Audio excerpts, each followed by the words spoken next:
क्या भगवान राम सिर्फ हिंदू के राम हैं या विश्व के राम हैं? क्या वो सिर्फ बीजेपी और आरएसएस के राम हैं? ये हमारे बच्चों में, हमारी माओं में, हर गांव में फैलाया जा रहा है। इसका मुकाबला कैसे करेंगे आप? राम यहां बसा है, हर अंग में राम बसा है। अगर आप देखना चाहो, जब ये मशीन आई जिसमें आप वोट डालते हैं, मैं मुख्यमंत्री था कश्मीर का, और जब मशीन लाई गई तो हमने वहां कैबिनेट में मिनिस्टरों ने उनसे कहा, भैया इसमें चोरी हो सकती है या नहीं हो सकती? उन्होंने कहा इस मशीन में चोरी हो सकती है। तो फिर इस मशीन को लाने की जरूरत क्या पड़ी कि इलेक्शन कमीशन बिल्कुल इंडिपेंडेंट होगा। जुडिशरी का मामला हमने सही करना चाहिए था, उन जजों को चुनना था जो कल अगर आपके सामने होंगे, आपने गलती होगी, आप के खिलाफ करेंगे। चौहान साहब, मधुसूदन देवटी के चाहने वालों, मैं पहले ही मधुसूदन देवटी जी को श्रद्धांजलि पेश करता हूँ। मेरा बहुत कम उनसे ताल्लुक रहा, और सोचते ये था कि क्योंकि जैसे इन्होंने फरमाया, जब वो इलेक्शन हार गए, नहीं तो जब प्रधानमंत्री का सवाल आने वाला था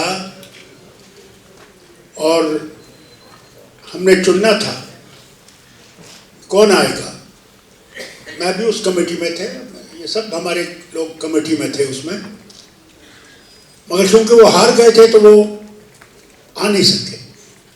पहली चॉइस हमारी उन्हीं की होती। अब लंबी कहानी है, मैं पुरानी कहानियों में नहीं जाऊंगा।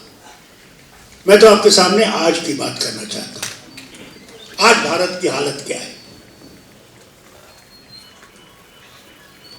हम लोग ये नहीं समझते हम किस तरफ जा रहे हैं। हर तरफ आप देखिए शोर है भगवान राम पे, आज जबरदस्त शोर है। कोई अखबार नहीं है जिसमें ये नहीं है, आप टेलीविजन लगाइए तो उसमें यही चल रहा है। मगर मैं आपसे पूछता हूं, क्या भगवान राम सिर्फ हिंदू के राम हैं या विश्व के राम हैं? क्या वो सिर्फ बीजेपी और आरएसएस के राम हैं या हम सब के राम? ये हम सोचते नहीं। हम एक दरिया में बह गए। क्या राम सिर्फ अयोध्या में है? क्या वो सिर्फ वहीं है? और उसके लिए भी आपको निमंत्रण आना चाहिए कि कौन वहां जा सकता है, कौन नहीं जा सकता? भगवान तो सबका है। क्या यहां पे राम के मंदिर नहीं है? क्या देश में राम के मंदिर हर जगह नहीं? मेरी जम्मू कश्मीर में राम के मंदिर हैं। राम यहां बसा है, हर अंग में राम बसा है। अगर आप देखना चाहो, मगर हम उसको देख नहीं रहे, हम उसको पहचानते नहीं हैं। अगर हम उसको पहचानते तो हमें नफरत नहीं होती। महात्मा गांधी क्या कहते थे? बार बार कहते थे राम राज, राम राज, राम राज। मतलब क्या था? कि सबके साथ बराबरी होगी। 70% भारत में हिंदू हैं। क्या वो खतरे में है? क्या वो जो 30% या 25% दूसरे धर्मों के हैं उनसे खतरा है? मगर लोगों में ये बिठाया गया, और हमारे दिमाग भी जरा कमजोर जैसे दिमाग है, बिठाया गया खतरे में। कमाल है। मैं उन 25% में से हूं, मुझे खतरा नहीं लगता। मैं समझता हूं भारत मेरा भी है तो आपका भी है, सबका है, तो खतरा किस बात से? मगर ये हमारे बच्चों में, हमारी माओं में, हर गांव में फैलाया जा रहा है। इसका मुकाबला कैसे करेंगे आप? कैसे? ये सोच के कि नहीं हम राम को इधर रख देंगे, नहीं, गलतियां तो हमारी हैं, ये आपको मानना पड़ेगा। जब ये मशीन आई जिसमें आप वोट डालते हैं, मैं मुख्यमंत्री था कश्मीर का, और जब मशीन लाई गई तो हमने वहां कैबिनेट में मिनिस्टरों ने उनसे कहा, भैया इसमें चोरी हो सकती है या नहीं हो सकती? उन्होंने कहा इस मशीन में चोरी हो सकती है। तो फिर इस मशीन को लाने की जरूरत क्या पड़ी?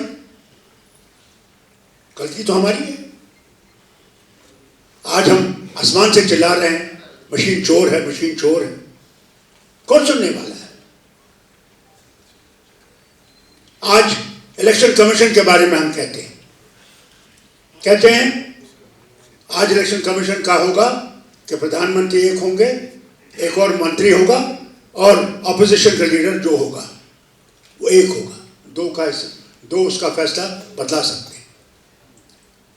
उस वक्त हमने ये कानून बनाना चाहिए था कि इलेक्शन कमीशन बिल्कुल इंडिपेंडेंट होगा। हमने नहीं किया। जुडिशरी का मामला हमने सही करना चाहिए था। उन जजों को चुनना था जो कल अगर उनके सामने होंगे, आपने गलती होगी, आप खिलाफ करेंगे। हमने उनको भी अपने ही तरीके से चुना कि कल अगर मैं इनके सामने खड़ा हो गया मुझे बचाएगा। क्या क्या बताऊं आपको कि हमने क्या क्या नहीं किया जिसका आज हम खमियाजा भर रहे हैं। अब आप कहते हैं 37% आज राज कर रही है, मगर मुझे बताइए कितने लोग हैं जो वोट डालते हैं? कितने लोग हैं जो जानते हैं कि वोट किस लिए डाल रहे हैं? आज हम चिल्लाएं कि हमारे बच्चों की नौकरियां कहां हैं, आज खाने की तेल की कीमत कहां पहुंच गई, आज आपके डीजल की कीमत कहां पहुंच गई, आज आप सब्जी लाने जाओ तो क्या कीमत है, आज बिजली की कीमत क्या है, गैस की कीमत क्या है, कौन सुनता है? आज तो राम का इन्होंने ऐसा वो फैला दिया है कि जनाब हम गलत हैं अगर यहां बैठ के आप कहेंगे ये होने वाला है। आज ये समझते हैं लोग कि राम को लाने वाले यही हैं, इन्होंने लाया है। आपको जरा साफ बात करनी चाहिए, सच्चाई बोलनी चाहिए। आप ये समझे कि इंडिया अलायंस जो है बदल सकती है, तब बदलेगी जब लोग इसको समझने की कोशिश करेंगे। और हम लीडर जो अंदर बैठे हैं एक दूसरा हाथ थाम कर ये कोशिश करें कि भारत को बदलाना है, भारत को इस मुसीबत से निकालना है। तो हम ये नहीं करेंगे, नहीं हो सकेगा। छोटी छोटी सोचों में हम डूब जाते हैं। अरे भैया दिल बड़ा करो, जहां से ये जीत सकते हैं इनको सीट दो, जहां से ये जीत सकते हैं सीट दो।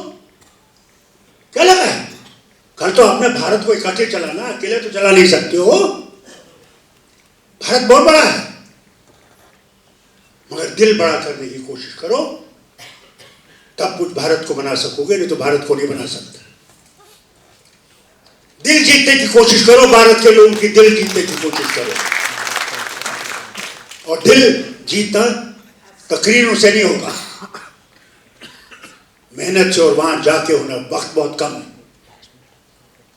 जिस तरह से आज हर चीज, वो रेडियो देखिए, टेलीविजन देखिए, अखबार देखिए, जो देखिए, इनका प्रोपेगेंडा हर तरफ है। हमारी चीज कोई लिखने वाला नहीं है, डरते हैं कल ईडी आ जाएगी, ये आ जाएगी, वो आ जाएगी। हमने इन संस्थाओं को अपनी हुकूमत के वक्त में कंट्रोल करना था, इंडिपेंडेंट करना था, नहीं कर सके। इसलिए मैं आपसे कहूं, भारत बदलेगा जब भारत के लोगों के अंदर ये सोच आ जाएगी कि भारत बदल कैसे सकता है। हम बीजेपी के खिलाफ बोले, उसके खिलाफ बोले, उससे काम नहीं बनेगा। हमें पहले अपना आप उससे करना पड़ेगा कि हम उसका मुकाबला कर सकें। कैसे होगा?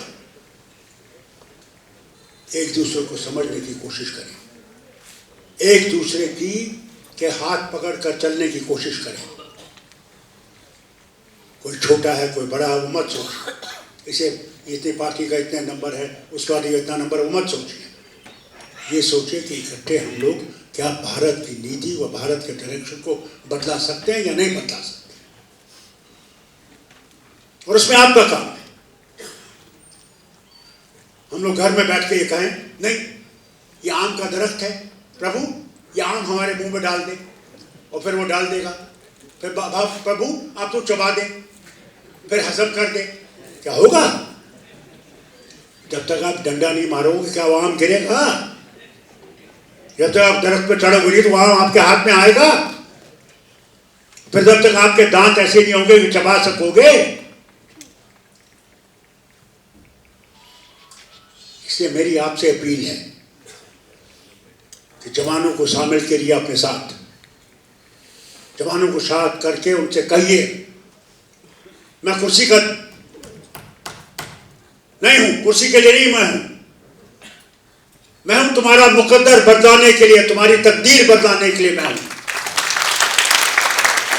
अगर मैं तुम्हारी तकदीर नहीं बदला सकता, मुझे कोई हक नहीं है उस कुर्सी का।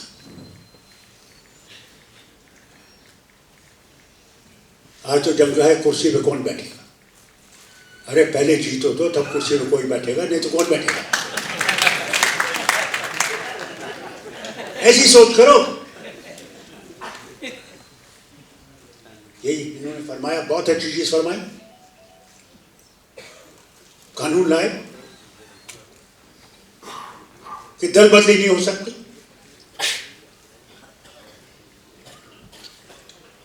मगर जहां उसमें कमजोरियां रखी हमने, आज उसी का फायदा तो उठा रहे हैं।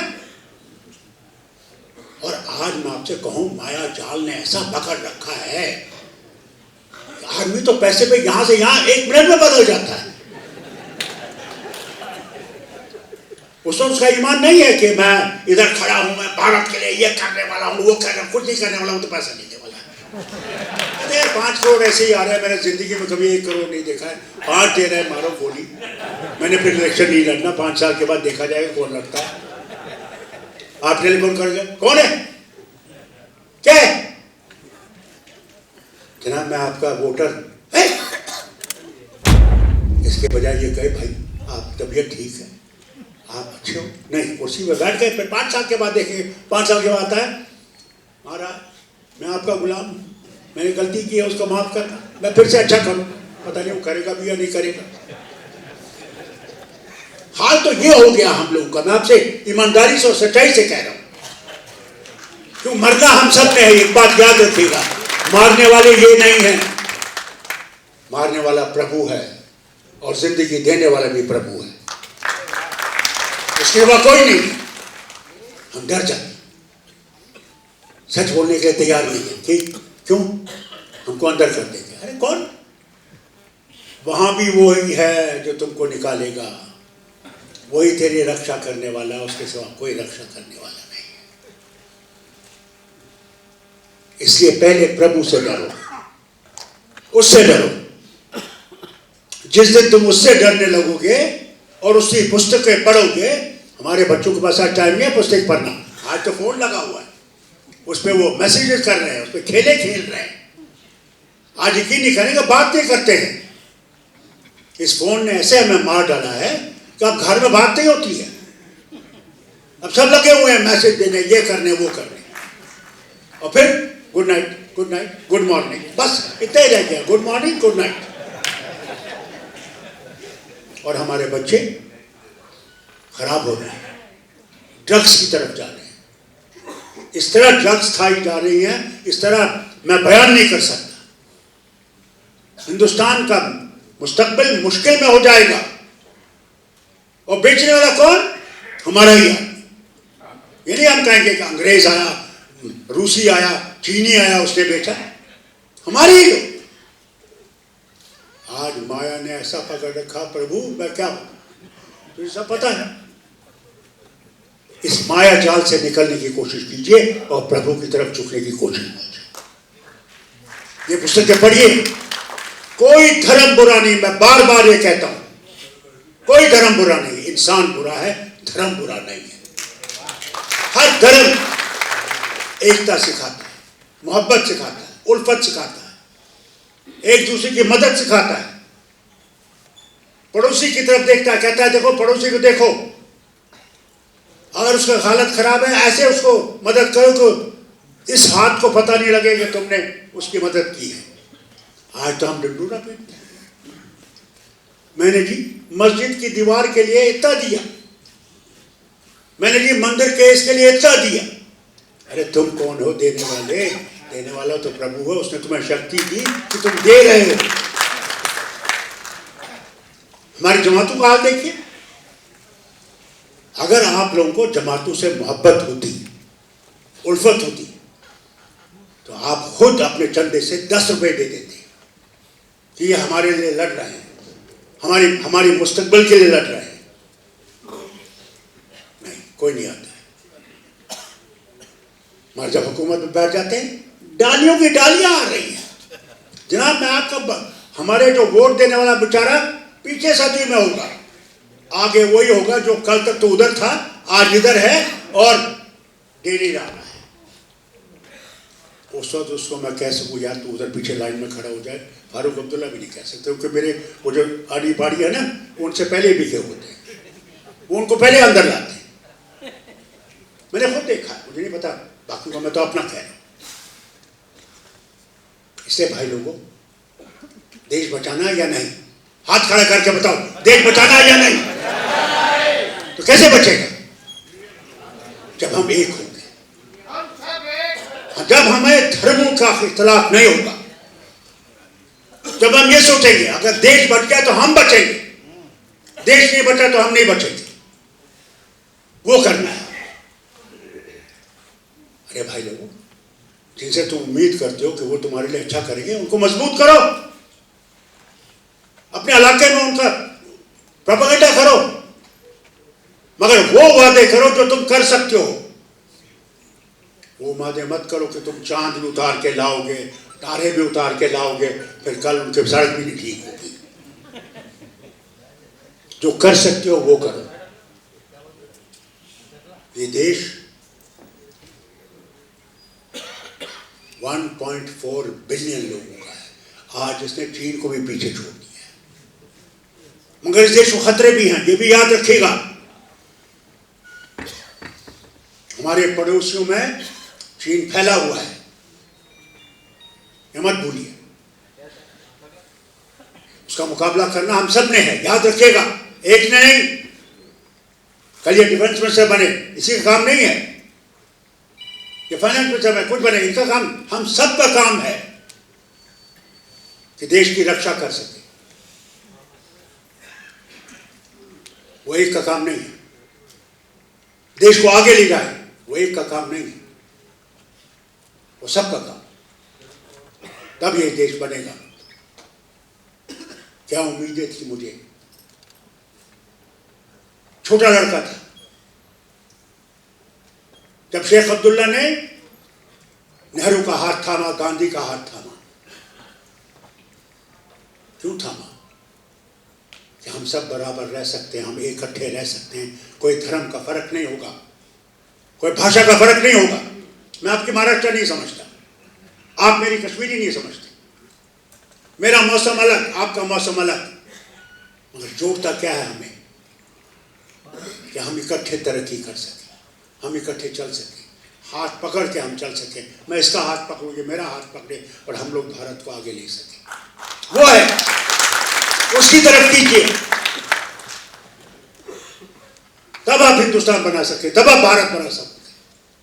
5 ट्रिलियन का भारत नहीं बनेगा ऐसे ही, तो बड़ी चीजें फेंक रहे हैं, हम लोग समझते नहीं। इसे समझने की कोशिश कीजिए और मजबूत कीजिए उनको जो सचमुच भारत को बना सकेंगे, जो भारत को आगे ले सकेंगे, जिनमें कोई फर्क नहीं होगा। मैं तो उससे अल्लाह से कहता हूँ, अल्लाह मुझे तब तक नहीं लेना जब तक मैं वो भारत देख सकूं जहां पे सब खुशहाल है, सब, कोई भीख मांगने वाला नहीं है रास्ते पे। तो मैं देखूं कोई है। आज तो इतने गरीब लोग हैं वो अपनी इज्जत को थामे हुए हैं, कहते नहीं हैं, बोलते नहीं। हमारी बेटियां घर में बूढ़ी होने लगी, उनके पास साधन नहीं है कि उनको विदा कर सके। हमारे पढ़े लिखे बच्चे पहाड़ों के क्या क्या तालीमें नहीं पाई हैं, नौकरियां नहीं। आज 75 साल हो गए भारत को आजाद किए हुए, और जब मैं पार्लियामेंट में बैठता हूं, पार्लियामेंट वो जगह थी जहां हम बहस कर सके, जहां हम बोल सके कि हमें दुख क्या है और सरकार सुने कि दुख को ठीक कैसे किया जा सकता है। आज अफसोस से मैं कहता हूं आपसे, वहां बैठ के हम कुछ भी नहीं कर सकते। कोई सुनने वाला नहीं है, सुनाए तो किसको सुनाए। ये हालत है। हम जाते हैं, बैठते हैं, 5 मिनट से कहते हैं इस पे बहस करो, नहीं करते हैं, हंगामा होता है, वापस निकल आते हैं। क्या हुआ हमें, कहाँ पहुंचे, कभी इस पे सोचते हैं? सोचिए कि जो सबसे मुकद्दस जगह है जहां हम हिंदुस्तान की तकदीर बदलाते हैं, वहां जवाहरलाल को क्या नहीं सुनाया जाता है, इंदिरा गांधी को क्या नहीं कहा जाता है। क्या जवाहरलाल ने 17 साल में कुछ नहीं किया?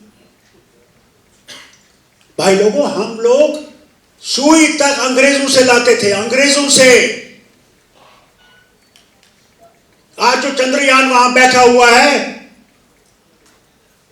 वो जवाहरलाल की उस मेहरबानी से है जो उसने वो संस्था बनाई। आज जो आपके IIM है, IIT है, बड़ी बड़ी यूनिवर्सिटीज है,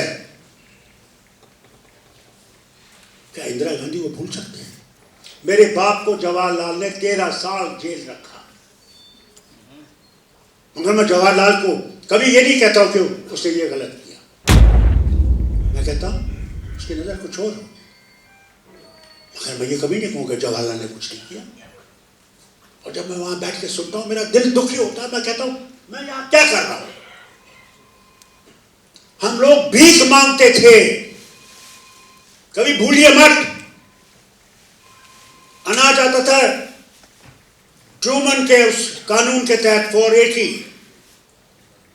वो अनाज इतना खराब होता था कि आप जानवर को भी नहीं वो अनाज दे सकते थे। Is that true not sir? आपने सुना होगा अभी कहा इन्हें कुछ नहीं किया एग्रीकल्चर मिनिस्टर होके। अफसोस मुझे आ रहा है, हाय तौबा, क्या जिंदगी हम लोगों की कि कितना झूठ बोलते हैं और झूठ बोल के आगे चलते हैं।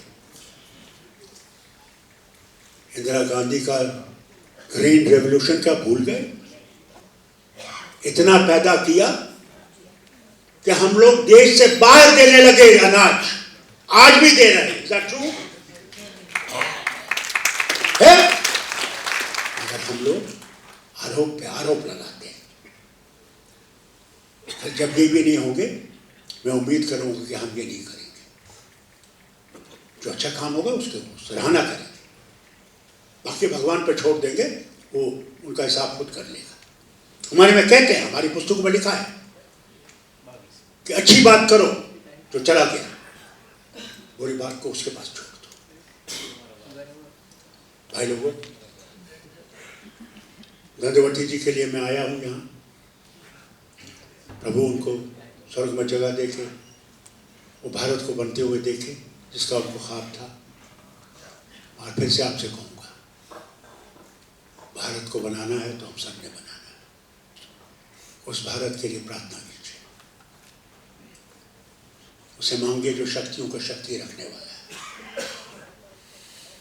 यहाँ पे मुसीबत जो है उसको हटा और हमें सही रास्ता दिखा, जिससे ये वतन बन सके और हम इज्जत से चल सके। ये नहीं पूछूंगा मैं आपका धर्म क्या है, आपका गोत्रा क्या है, आपका ये क्या है, आपका वो क्या है, बल्कि ये पूछूं आप ठीक हो, घर में सब कुशल है, घर में बच्चे भी ठीक हैं, कोई बीमार तो नहीं है। अल्लाह करे कि हम वो दिन देख सकें। जय हिंद। मेरे साथ हाथ उठा के कहिएगा 3 दफा जय हिंद। मैं भी देखता हूँ आपका हिंदुस्तान की मोहब्बत क्या है। जय